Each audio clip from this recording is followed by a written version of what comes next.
Party ನಾಯಕರು ಎಲ್ಲರೂ ಕೂಡ ಇವತ್ತು ಡೆಲ್ಲಿಗೆ ಹೋಗಿದ್ದಾರೆ. ಡೆಲ್ಲಿಗೆ ಹೋದಂತ ಟೈಮ್ ಅವ್ರ ಅನಿಸಿಕೆಗಳು ಏನೇನಿದಾವೆ ಅವರೆಲ್ಲ ಕೂಡ ಹೇಳ್ಕೊಳ್ಳೋಂತ ಕೆಲಸ ಮಾಡ್ತಾರೆ. ನಂದೇನಂದ್ರೆ ಈಗ ರಾಷ್ಟ್ರೀಯ ನಾಯಕರು ಏನಿದ್ರು ಕೂಡ ಈ ಮುಗುಳಾಣ ಯಾರ ಕೈಯಲ್ಲಿ ಇರುತ್ತೆ ಅಂದ್ರೆ ಅದು ರಾಷ್ಟ್ರೀಯ ನಾಯಕರ ಜೊತೆಲೆ ಇರ್ತೈತೆ. ಹಂಗಾಗಿ ಮುಂದಿನ ದಿನಗಳಲ್ಲಿ ಯಾರ್ಯಾರ ಸಾಮರ್ಥ್ಯ ಎಷ್ಟು, ಕೇವಲ ಕೆಲವು ಮಂದಿ ಮಾತಾಡೋದ್ರಿಂದ ದೊಡ್ಡವರಾಗ್ಬಿಟ್ಟಿರ್ತಾರೆ, ಎಲ್ಲಿ ಕೂಡ ಹೊರಗಡೆ ಹೋಗಲಾರ್ದಂತ ದೊಡ್ಡ ನಾಯಕರಾಗಿ ಬಿಂಬಿಸ್ಕೊಂಡ್ಬಿಟ್ಟಿರ್ತಾರ.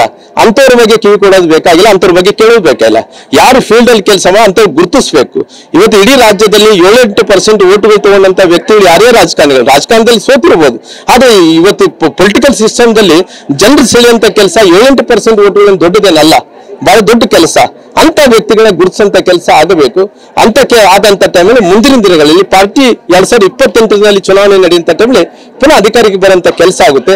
ಅವತ್ತು ಇವರೆಲ್ಲರೂ ಕೂಡ ಸರಿಪಡಿಸ್ಬೇಕಂದ್ರೆ ರಾಷ್ಟ್ರೀಯ ನಾಯಕರೇ ಸರಿಪಡಿಸುವಂತ ಕೆಲಸ ಮಾಡ್ಬೇಕಾದ್ರೆ ಅಲ್ಲ. ನಾನು ಇದಕ್ಕೆಲ್ಲ ಕೂಡ ಪರ್ಯಾಯ ಏನು, ಇವತ್ತು ಇದೆಲ್ಲ ಕೂಡ ಯಾರು ಮಾತು ಕೇಳ್ತಾರೆ, ನನ್ನ ಮಾತು ಕೇಳ್ತಾರ, ನಿಮ್ಮ ಮಾತು ಕೇಳ್ತಾರ, ಇನ್ನೊಬ್ರು ಮಾತು ಕೇಳ್ತಾರ ಅನ್ನೋದಕ್ಕಿಂತ ಇದಕ್ಕೆ ಪರಿಹಾರ ರಾಷ್ಟ್ರೀಯ ನಾಯಕರು ಕೂಡಿಸ್ಬೇಕು.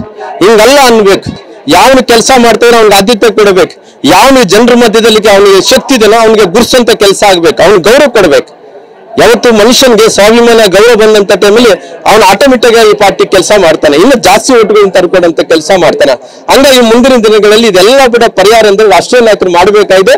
ರಾಷ್ಟ್ರೀಯ ನಾಯಕರು ಮಾಡಿ ಎಲ್ಲ ಕೂಡ ಸರಿಪಡಿಸಂತ ಕೆಲಸ ರಾಷ್ಟ್ರೀಯ ನಾಯಕರು ಮಾಡಬೇಕು.